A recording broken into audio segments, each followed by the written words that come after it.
Magandang mag-apply dito mga kapangarap kasi ang balita ko sa mga nagtatrabaho dito sa Costco, mabilis silang magtaas ng salary. Yung last na nakausap ko parang cleaner, parang sila yung nagme-maintain dito, nagti-clean. Yan. Maabot sila ng 30 to 34 per hour. Grabe yun, di ba? Ang gagawin mo lang, linisin mo lang yan.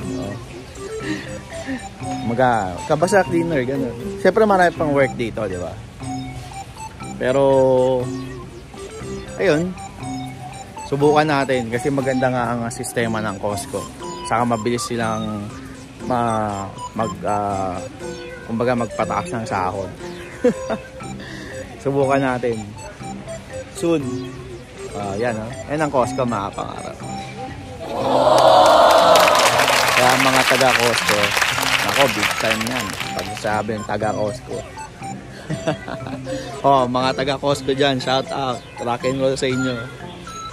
Alright, bye bye. Christmas na dito sa Costco mga kapangarap po. Diba? Yun diba? Kaya lang meron tayong Christmas tree, so hindi na natin kailangan yan. Yung kinuha natin sa basurahan. Mahal din yun eh. Diba? Christmas is coming. Treat, treat. Diba?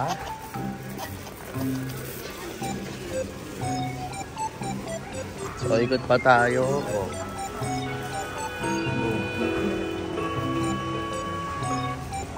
So yan ang Costco mga kapangarap.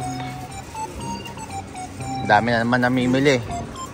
Maganda mag-apply dito mga kapangarap.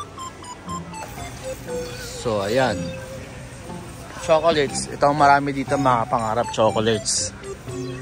Sobrang dami. Kaya marami ring diabetic dito eh. Kasi puro chocolates nga. Ayan tamis. Alright. So, ayun mga pangarap. Ano pa ba? Actually, meron din dito mga bilihan ng pagkain, ulam, damit. Mamaya pakita ko sa inyo yung mga damit. So, dito naman yung mga ulam. Yan. Wala pa silang pre-taste eh. Hanap tayo ng tropang Costco.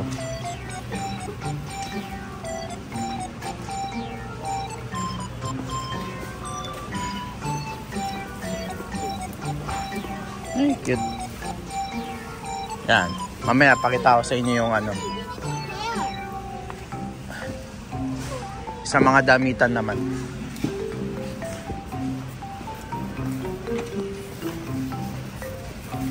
Ayan, may pre-taste sila dito. Pre-taste. Okay. Check.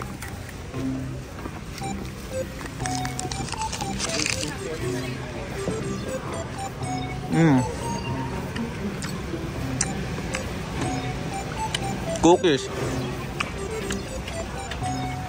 Ayan chocolates na naman. Cakes. Tinapay na matamis yan. Ayan kita nyo sa loob kita nyo ginagawa nila sa loob diba?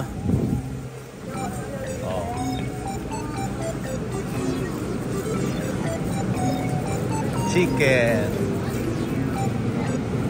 $7.99. Pwede na ulam. Dito naman yung mga damit saka jackets, yan, mga comforter and etc. Yan. Dito naman pharmacy.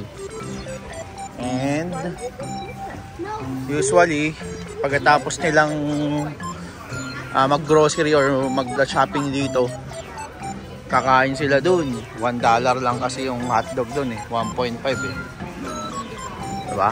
Over here, ma'am.